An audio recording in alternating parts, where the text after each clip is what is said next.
What's up everyone? Today I'm down at Century Mini and behind me is a 2019 Mini Cooper. Huge thanks to them for providing this car for me today. I'll have a link to their website down in the description below.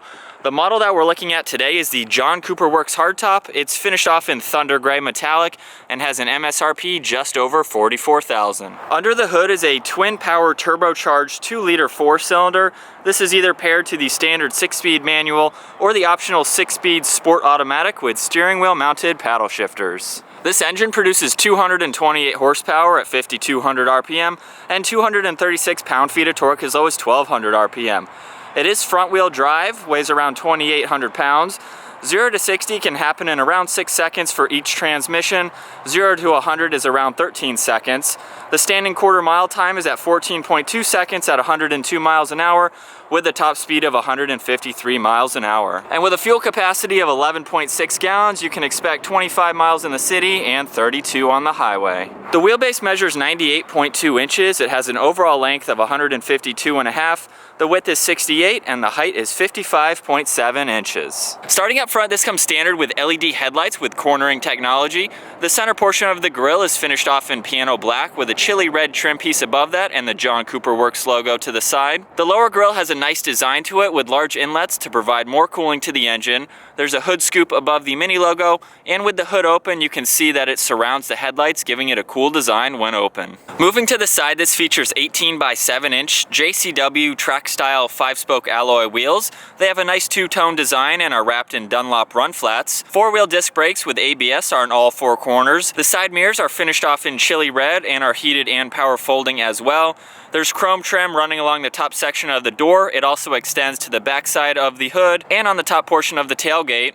There's very clean lines running along the side of the car. This features a panoramic roof that's also finished in chili red, and this offers a sport-tuned suspension. And finishing up in the rear with the spoiler that's also finished off in chili red, the integrated third brake light is behind the glass with a wiper blade on the lower section. This comes standard with LED taillights, a backup camera, and 4 parking sensors.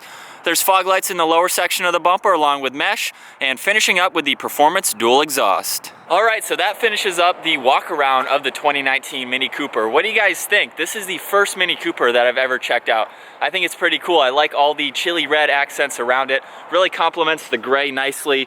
You can see there's some other red accents with the logo and the grille. It's also on the wheels and on the sides too. It's a really clean looking car. So now with the key, we'll go ahead and take a look at the inside. You see Mini on one side, you have your unlock, the Mini logo is your lock, and you have your power tailgate. So again, with the key on me, I'll just walk up to the car, push on this black button on the back side, it'll automatically unlock. The door panel features a nice piano black trim piece running around it. You have an aluminum release handle with the lock and unlock actually integrated into it, which is a nice feature to see. The side windows are automatic up and down with your side mirror adjustments. This features a 6-speaker Harman Kardon sound system, a little bit of storage space down below. This also features the John Cooper Works emblem on the door sill. Moving inside now to the two-tone sport cloth seats. These are heated. They have very aggressive bolsters on each side and a very nice pattern running along the center. There's an adjustable forward section of the seat. This features an 8-way manual adjustability and lumbar support as well. So now that we're inside, I'll go ahead and put my foot on the brake and start it up.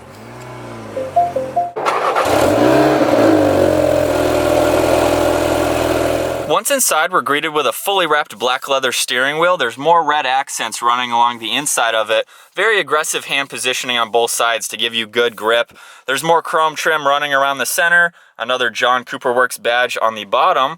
All of the buttons on the right side control your Bluetooth and the volume and radio and the center screen. And on the left side, these are the cruise control settings. This also features the steering wheel mounted paddle shifter. So this is the 6-speed with those mounted on each side. They have a good feeling to them. They're quite large actually too, if you can see from fingertip to fingertip there. With the electronics on now, we'll go ahead and take a look at the center gauge setup. You have your tach on the far left. With your speedometer in the center, you also have a digital readout screen. With your miles, your odometer, your average speed, fuel gauge is on the far right. With the heads-up display, if you can see this angle, I'm scrolling through radio stations right now. Up top on the driver's side too, there's also a sun visor. So you have one on the A-pillar there and one up front if you need that. Moving to the left of the steering wheel, you have your headlight control. There's one air vent. There's a speaker in the A-pillar. You have your heads-up display. one speaker in the center, and now we'll move on to the navigation screen. It's very nice in this circle design here. It has a cool racing pattern around it. To control this, you have all of the dials down in the middle with your menu, your media, your map, your navigation. There's a rotary dial in the center that you can also click on with your back and option button. So using those buttons, I'm going to go into menu. You can see we're on media and radio. You have your phone, notifications, a mini connect feature, your navigation, and my mini. So clicking on that rotary dial into navigation, we can go down to the map and you can see that full screen. It has some really good graphics to it. Going into my mini, you can go to vehicle settings, your driver profile and status, other driving information. Mini Connected has a bunch of other settings, your weather and news and things you can go through. And there's also an option button that you can push on so you can turn off your control display, your center instrument. There's a screensaver setting along with your different driving profiles that you can go into. So for each driver you can set certain features, which is cool to see. And I just noticed too that this ring, this illuminating light, changes as well depending on what you go to. So you can see it light up red now it's on blue, now it's on yellow. Above this screen you can go to your intelligent safety. So this has the front collision warning, your pedestrian warning. You can configure all of that and just turn it on and off with the press of a button. This does feature a dual zone climate control, so you have your driver and passenger side. You can see turning that up and down for both sides along with your auto in the center. Every time you do that too, that illuminating light around the center will change too. So if you can see that, as I turn the dial, you'll see it go all the way up and down, kind of corresponding to the one down on the dial. So that is neat to see. Below that, you have the heated adjustments for the driver and passenger again, along with more of the AC controls. Very nice toggle switches underneath that with your engine start stop in the middle. Your cylinder deactivation, you have traction control and your different driving modes, so you can toggle between those. You can also configure each driving mode by using that rotary dial down in the middle, so we can go into the green. You have different coasting and climate control settings so you can see your efficiency readout. Going back to sport mode now, we'll just click on sport displays and it shows your horsepower and torque in real time to see how much you're actually using. Under that, there's two USB ports with a 12 volt, a little bit of storage space in front of two cup holders. This one on the right, however, you can change the exhaust tone.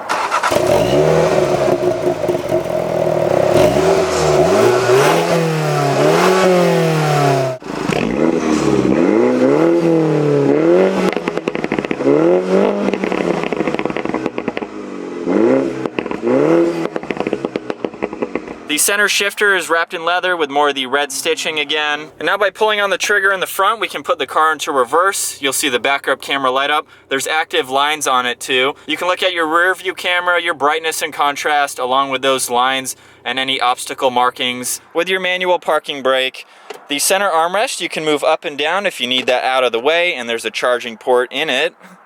Moving over to the glove box, there's a good amount of room. And then looking at the dash, there's actually a nice flag pattern that runs along it, giving it a nice look. And we'll take another look at the seats. Very nice looking. I like the two-tone to them. And this does feature two sunroofs. They each have their own individual shade, so if you need to close that for the passengers in the back or the front. Up in the center, more toggle switches again with your dome lights you can turn on and off. They have a very nice solid click to them, which is nice to see. So this is a four-seater, two-doored coupe. So I'm gonna go ahead and attempt to get in the back seats here. I have moved the front seat all the way up, but once I'm back in here, there's plenty of headroom. I don't feel like it's too tight or anything. I have a lot of legroom too. I don't have the seat back all the way yet, but my feet are underneath the seat. So it's definitely roomy in here. You can see this seat is all the way back, obviously.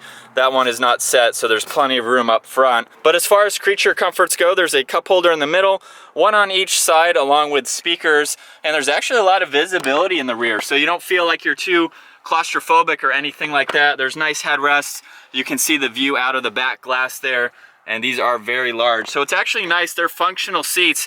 You could put two people back here if you needed. Again, I have a lot of headroom, so I'm not crammed or anything. So it's nice that they are functional. And these seats do have a 60-40 split to them, so if you need to fold them, they fold completely flat, so that way you can put anything through the back there that you need. Now it's time to take a look at the rear storage space, and I'm just gonna pull on the button underneath the Mini logo. This has about 8.7 cubic feet of storage space with the seats up and about 34 cubic feet of storage space with the seats folded flat. So you do have some versatility in being able to put some things in the back. And of course, this is removable here, so if you need to take that out of the way as well, you have the room to do that. And then up top, you have two nice grab handles that you can just pull on to close it up. All right guys, so getting the hardtop out on the road now. This is the second Mini I've ever driven. I just got finished driving the Countryman, so it was a lot different than this, obviously being full four doors. So in this car now, from the inside, it looks bigger than it does from the outside. You definitely have a lot of visibility. I like the fact that the glass in the back is almost as large as up front. So if you're a backseat passenger, you won't be claustrophobic or anything like that because the glass is so large. So looking over your left and right shoulder, it's really easy to see out. This specific model has the 6-speed automatic with the paddle shifters. Again, you can get a manual. I'm gonna go ahead and put it over into the sport mode. You have a readout for what gear you're in right in the center, which is nice to see.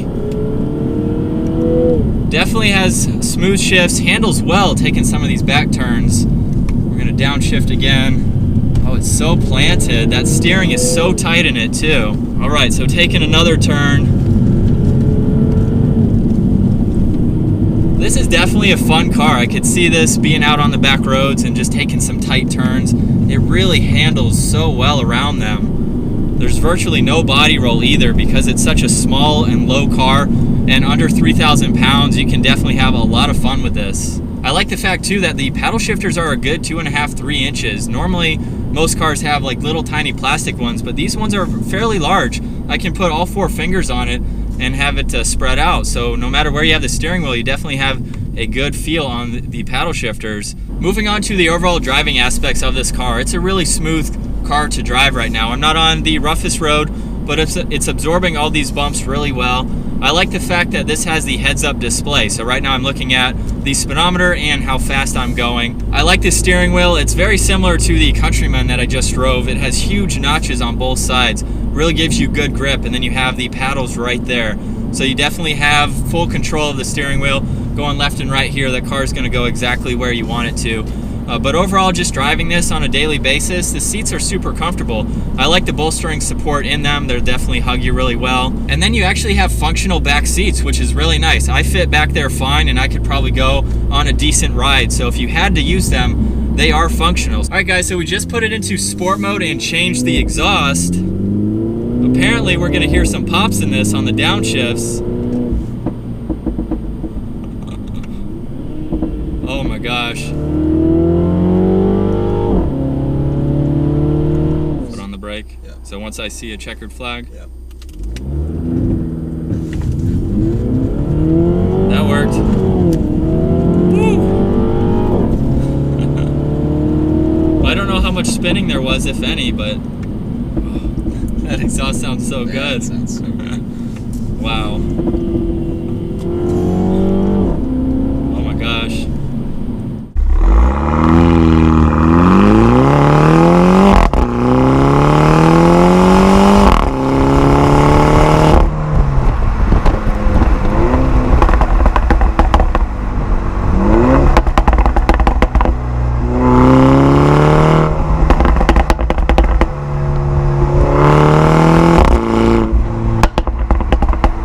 My walk around and review of the 2019 Mini John Cooper Works Hardtop. Huge thanks again to Century Mini for providing this car for me today. I definitely thought it was a really cool car. First time checking out a Mini Cooper. I hope you guys enjoyed today's review. If you did, be sure to give it a thumbs up, smash that subscribe button, and I'll see you guys next video.